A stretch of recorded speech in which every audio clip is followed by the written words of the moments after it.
Hallelujah. प्रभु यीशु मसीह में सभी को जय मसीह की। आइए नए सुंदर दिन में एक बार फिर से अपने परमेश्वर को धन्य कहें, उसके नाम को हम धन्य कहें, उसकी इबादत करें, उस परमेश्वर की जो स्वर्ग में है उसकी महिमा करें। सच में प्यारो, हमारा परमपिता परमेश्वर महान है। वो राजाओं का राजा है, वो सेनाओं का यहोवा है। उससे अधिक बड़ा, उससे शक्तिशाली, उससे महान इस संसार में कोई नहीं है। सबसे उत्तम परमेश्वर है जो कहता है मैं यहोवा राफा हूँ, जो तुम्हें चंगाई देता है। मैं यहोवा शालोम हूँ, जो तुम्हें शांति देता है। ऐसे परमेश्वर को हम धन्य कहते हैं प्यारो। धन्य कहते हैं आज की सुबह के लिए कि हमारे प्रभु ने हम सभी को सुरक्षित रखा है, इस शरीर में हमारे प्राणों को रहने दिया कि हम एक बार फिर से उसकी महिमा कर सकें, हाथों को उठाकर उसको धन्य कह सकें। ऐसे परमेश्वर की हम इबादत करते हैं। आइए आज की सुबह में परमेश्वर के वचन से देखते हैं कि प्रभु वचन के द्वारा हमसे क्या कहते हैं। हम देखेंगे यूहन्ना रचित सुसमाचार उसकी 14 अध्याय की 6 आयत, जिसमें इस प्रकार लिखा है, यीशु ने उससे कहा, मार्ग और सत्य और जीवन मैं ही हूँ, बिना मेरे द्वारा कोई पिता के पास नहीं पहुँच सकता। आमीन। प्रभु को धन्यवाद करते हैं सुंदर उम्दा वचन के लिए। यहाँ यीशु मसीह अपने चेलों को बता रहे हैं कि मार्ग, सत्य और जीवन कौन है? यीशु मसीह है। सिर्फ और सिर्फ यीशु मसीह है। वही वो मार्ग है जो कहाँ जाता है? स्वर्ग में जाता है। वही वो सच्चाई है जो बिल्कुल मिलावट नहीं है, जिस सच्चाई में जो 100% ट्रूथ है कि यीशु मसीह परमेश्वर का पुत्र है। यीशु मसीह जीवनदाता है, वो चंगाई देता है, वो शिफा देता है, वो जीवन देता है। ये एक सच्चाई है। और ये सच्चाई कौन है? ये सच्चाई भी यीशु मसीह ही है और जीवन भी यीशु मसीह ही है, जिसने हमें जीवन दिया, जिसने हमें उद्धार दिया, जिसने हमारे पुराने पापों को अपने लहू से धो दिया और हमें एक नया जीवन दे दिया। ये तीनों चीज़ कौन है? मार्ग, सत्य और जीवन यीशु मसीह ही है। उसका वचन ये कहता है, उसने खुद अपने मुंह से कहा कि मार्ग, सच्चाई और जीवन मैं ही हूँ। और प्रभु यीशु मसीह क्या कहते हैं कि बिना मेरे द्वारा कोई पिता के पास नहीं पहुँच सकता। आमीन, हालेलुया। तो हमारा प्रभु यीशु मसीह जो ये तीनों चीज़ है, मार्ग, सच्चाई और जीवन, क्या इन तीनों चीज़ों के अलावा कुछ और इम्पॉर्टेंट है एक अच्छे मसीही जीवन के लिए? मार्ग यानी कि एक मसीह जहाँ पर चल रहा है, उसका जो दर्शन है वो कहाँ का है, वो किस रास्ते पर चल रहा है। तो जिस रास्ते पर वो चल रहा है एक मसीही के लिए, वो रास्ता ही यीशु मसीह है। और वो रास्ता कहाँ जाता है? परमेश्वर के पास तक जाता है। वो रास्ता यहोवा के पास जाता है। जो परमेश्वर, जो खुदावंद ने सारे संसार को बनाया है, जिसने हमारी सृष्टि की है, वो रास्ता, वहाँ तक पहुँचने का रास्ता जो है वो यीशु मसीह है। निश्चय हम जानते हैं कि हम किस तरीके से अपने परमेश्वर से अलग कर दिए गए थे। हमारे पापों के कारण हम परमेश्वर से दूर किए गए, और यीशु मसीह जो एक मार्ग के रूप में हमारे जीवन में आया कि वो हमें और पिता को जोड़ सके, वो मार्ग हमारा यीशु मसीह है। वही सच्चाई है। वो कहता है मैं सच्चाई हूँ। यीशु मसीह सच्चाई है कि वो निष्कलंक था, वो निष्पाप था। वो इस संसार में आया कि हमारे पापों को धो सके। वो इस संसार में आकर उसने अपने जीवन को हमारे लिए दे दिया। उस यीशु मसीह ने जो निष्कलंक था, हमारे लिए वो पापी बना। वो यीशु मसीह जो कहता है कि मुझे यदि तुमने देखा है तो परमेश्वर को देखा है। ये सच्चाई है। वो परमेश्वर का इकलौता बेटा है। ये सच्चाई है। ये सच्चाई कौन है? ये सच्चाई भी यीशु मसीह ही है। और जीवन देना, हमारे प्रभु यीशु ने हमें जीवन दिया है, वो भी यीशु है। तो एक मसीही के लिए इन तीनों बातों से महत्वपूर्ण और कुछ नहीं है, क्योंकि हमारे लिए हमारे सारे मार्ग यीशु मसीह तक जाते हैं, क्योंकि वही वो मार्ग है जिस पर हम चलते हैं। तो जब यीशु मसीह ही ये सब कुछ है, तो क्यों ना हम उसकी महिमा करें, क्यों ना हम उसकी इबादत करें, हम उसके नाम को धन्य कहें। तो यीशु मसीह ने जब अपने नाम को हमारे ऊपर प्रकट किया है प्यारो, तो हम सच में धन्य हो गए हैं। और उसका वचन कहता है बिना उसके द्वारा कोई पिता तक नहीं पहुँच सकता। यदि कोई यीशु मसीह को नहीं जानता और ये सोचता है कि उसके धर्म के कामों के कारण वो स्वर्ग लोक में जा सकता है, यदि कोई ये सोचता है कि उसके बहुत सारे उपवास रखने से, उसके बहुत दान दशवांश देने से वो परमेश्वर तक पहुंच जाएगा, यद्यपि वो यीशु को नहीं जानता या नहीं मानता कि वो परमेश्वर का पुत्र है, तो निश्चय वो स्वर्ग में नहीं जाएगा। क्योंकि स्वर्ग जाने का एकमात्र मार्ग यीशु मसीह ही का नाम है। जब तक हम उस उद्धारकर्ता को, उस जीवनदाता को अपने जीवन में अपना उद्धारकर्ता नहीं स्वीकार करेंगे, तब तक स्वर्ग के द्वार हमारे लिए नहीं खोले जा सकते। क्योंकि वचन कहता है कि मेरे द्वारा कोई पिता के पास नहीं पहुंच सकता, कोई भी पिता के पास नहीं पहुंच सकता, यद्यपि वो जब तक यीशु मसीह को ना जाने, पुत्र को ना जाने।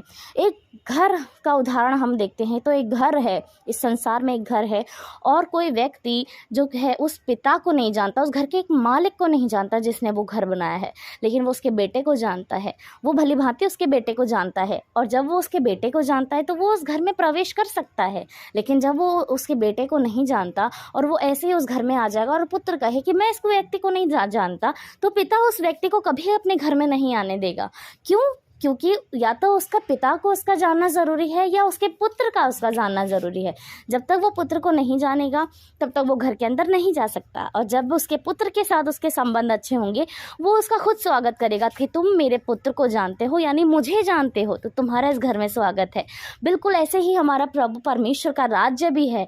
जब तक हम यीशु मसीह को नहीं जानेंगे, उसके वचनों को नहीं जानेंगे, उसकी शिक्षाओं को नहीं जानेंगे और उसको अपने जीवन में लागू नहीं करेंगे, तो निश्चय हमारा परमेश्वर तब तक हमें नहीं अपनाएगा। क्योंकि एकमात्र जो जरिया है जो पिता के पास पहुंचने का है वो यीशु मसीह ही है। क्योंकि परमपिता परमेश्वर ने अपने इकलौते पुत्र को हमारे लिए संसार में दिया है। यूहन्ना 3:16 में कहता है कि परमेश्वर ने जगत से ऐसा प्रेम किया कि उसने अपना इकलौता पुत्र दे दिया, ताकि जो कोई उस पर विश्वास करे वो नाश ना हो परंतु अनंत जीवन को पाए। तो हमें यीशु मसीह को जानने की जरूरत है, क्योंकि परमेश्वर ने भी हमारे मिलाप के लिए अपने पुत्र को इस संसार में दिया है। तो निश्चय उस पुत्र के द्वारा ही हम पिता तक पहुंच सकते हैं, और पिता तक पहुंचेंगे तभी स्वर्ग राज्य में हम प्रवेश कर सकते हैं, क्योंकि हमारा परमेश्वर स्वर्ग का अधिकारी है, स्वर्ग का मालिक है। सो आइए इसकी महिमा करें, उसकी इबादत करें और अपने पिता को धन्य कहें कि परमेश्वर ने, हमारे खुदा ने, हमारे प्रभु ने, हमारे जीवन दाता ने उस यीशु मसीह को जो संसार में आया, उस नाम को हम पर प्रकट किया। उसने हमें चुन लिया। वचन कहता है कि बुलाए हुए तो बहुत सारे हैं लेकिन चुने हुए थोड़े हैं। तो धन्य कहें अपने परमेश्वर को कि उसने हमें चुना और मार्ग, सत्य और जीवन यीशु ही है, इस बात को हम पर प्रकट किया। क्योंकि जब तक वचन हम पर प्रकट नहीं किए जाएंगे तब तक हम उसको नहीं समझ सकते, उसको नहीं अपना सकते। तो धन्य कहें उस परमपिता परमेश्वर को कि वो यीशु मसीह जो ज्योति है उसने हमारे जीवन में दिया कि हम उसको जान सकें, उसकी महिमा कर सकें, ताकि हम अपने प्रभु यीशु मसीह के द्वारा पिता तक पहुँचें।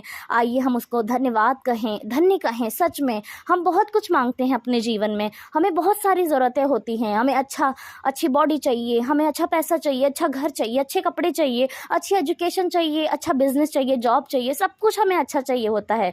लेकिन कई बार हम इन बातों को भूल जाते हैं कि क्या होता यदि हम प्रभु यीशु मसीह को नहीं जानते होते, क्या होता जब हम सच्चाई से वाकिफ़ नहीं होते, क्या होता कि हम उस मार्ग पर नहीं चल रहे होते जो मार्ग यीशु मसीह स्वयं है।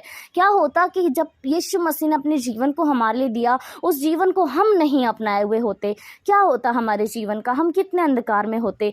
तो क्यों ना हम उस परमेश्वर को धन्यवाद कहें, उसको धन्य कहें। आज के दिन में सिर्फ हम प्रभु को धन्यवाद कहें। हम उससे आज कुछ ना मांगें, आज उससे हम कोई चीज़ को दी, अपनी सारी बातों को, ज़रूरतों को उसके सामने ना रखें, पर आज उसके उपकारों के लिए उसको धन्यवाद कहें, उसकी महिमा करें, उसके चुनाव के लिए जो उसने हमें चुना है उसको धन्य कहें प्यारो। क्योंकि हमारा परमेश्वर सच में महान है, वो करुणामय परमेश्वर है, वो दया करने वाला प्रभु है, वो प्रसन्न होने वाला परमेश्वर है। वो कहता है टूटा हुआ मन मेरे ग्रहण योग्य है।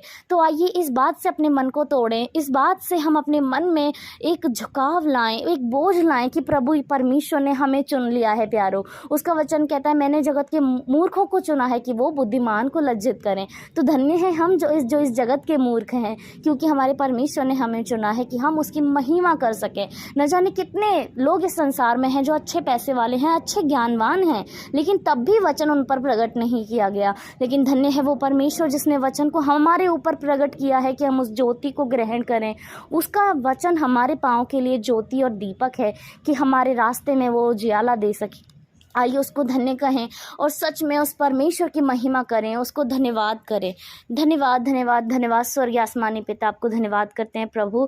सच में खुदावंत आप जयवंत परमेश्वर हैं प्रभु यीशु मसीह, आप मार्ग, सत्य और जीवन हैं प्रभु। आपके बिना कोई भी परमेश्वर के पास नहीं पहुंच सकता, पिता के पास नहीं पहुंच सकता प्रभु। धन्यवाद करते हैं यीशु महान प्रभु यीशु मसीह आपके अनुग्रह के लिए प्रभु। धन्यवाद करते हैं यीशु मसीह आपके जीवन के लिए प्रभु यीशु। धन्यवाद आपकी शिक्षाओं के लिए प्रभु। प्रभु। धन्यवाद करते हैं परमेश्वर यीशु मसीह कि आपने अपने आप को हमारे ऊपर प्रकट किया है प्रभु, अपने वचनों को हम पर प्रकट किया है यीशु मसीह। आपने हमें ये बताया कि आप मार्ग, सत्य और जीवन है प्रभु यीशु मसीह। हम आपको धन्यवाद करते हैं प्रभु। सच में प्रभु ये सारी बातें हमारी मर्जी से नहीं हुई प्रभु जी, कि हम आपको जान सके प्रभु, क्योंकि हमारे कार्य अच्छे नहीं हैं प्रभु, हम मनुष्य, हमारे विचार अच्छे नहीं हैं परमेश्वर, हमारे जीवन से निरंतर पाप होते हैं प्रभु यीशु मसीह खुदा परमेश्वर। लेकिन धन्य है आप प्रभु यीशु मसीह कि आपने इसके बावजूद हमें चुन लिया प्रभु। धन्यवाद यीशु मसीह कि आपने हमारे पैरों को धोकर दृढ़ किया प्रभु, और आपने हमें चट्टान पर खड़ा किया प्रभु यीशु मसीह। धन्यवाद करते हैं प्रभु, हम धन्य कहते हैं आपके नाम को प्रभु। धन्यवाद करते हैं आपके उपकारों के लिए, आपको धन्यवाद करते हैं प्रभु। आपका वचन कहता है माता के गर्भ में रचने से पहले ही आपने हमारे ऊपर चित्त लगाया है प्रभु। आप कहते हैं मैंने तुझे नाम लेकर बुलाया है मेरे परमेश्वर। धन्यवाद आज आपकी बुलाहट के लिए, हम आपको धन्य कहते हैं प्रभु। शुरू से लेकर आज तक के उपकारों के लिए आपको दिल से धन्यवाद करते हैं पिता। आपकी जितनी महिमा की जाए उतनी कम है प्रभु। सारी दुनिया की भाषाओं, सारे शब्दों को यदि हम मिलाकर भी आपको धन्यवाद कहें वो भी कम है मेरे परमेश्वर, क्योंकि आपके उपकार बड़े हैं मेरे प्रभु। आपका अनुग्रह हमारे ऊपर बड़ा है मेरे परमेश्वर। आपका वचन कहता है मेरा अनुग्रह तेरे लिए बहुत है, तेरे लिए काफ़ी है प्रभु। सच में प्रभु आपका अनुग्रह ही हमारे लिए काफ़ी है प्रभु। धन्यवाद इस जीवन के लिए मेरे परमेश्वर कि आपने हमें नए सिरे से पैदा किया प्रभु। धन्यवाद मेरे परमेश्वर, आपको कोटि कोटि धन्यवाद करते हैं राजा। धन्यवाद धन्यवाद धन्यवाद हमारे जीवनों के स्वामी, आपको धन्य कहते हैं पिता। धन्यवाद इन सांसों के लिए जो आपने हमारे शरीर में आज तक ठहराई हैं प्रभु, कि हम आपकी महिमा कर सकें। धन्यवाद हमारे परिवारों के लिए प्रभु। धन्यवाद परमेश्वर कि हम जो इस संसार में हैं प्रभु आपकी इबादत करते हैं, आपको धन्यवाद करते हैं राजा। Thank you holy Jesus. धन्यवाद प्रभु कि आपने हमें शैतान का अहेर नहीं बनने दिया प्रभु। आप दिन रात हमारी चौकसी करते हैं प्रभु, हम आपको धन्यवाद करते हैं राजा। धन्यवाद हर एक उस अच्छी वस्तु के लिए जो आपने हमारे लिए मुहैया कराई है प्रभु, आपको धन्यवाद। धन्यवाद उस जीवन की रोटी के लिए प्रभु जो आप हैं, आपने हमें दिया है प्रभु जी। धन्यवाद कि आप वो जीवन का जल हैं प्रभु जो आपने हमें दिया और कि हम तृप्त किए गए प्रभु, आपको धन्यवाद करते हैं।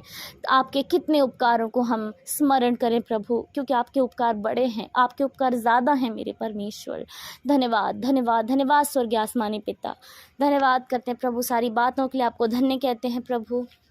आज की विनती, प्रार्थना, निवेदन सब कुछ प्रभु धन्यवाद के साथ आपके सम्मुख किए गए हैं प्रभु जी, आपको धन्यवाद करते हैं राजा। सारी महिमा, सारा आदर आपको देकर उद्धारकर्ता मसीह यीशु के धन्य पवित्र नाम से इस प्रार्थना को मांगते हैं। आमीन आमीन और आमीन।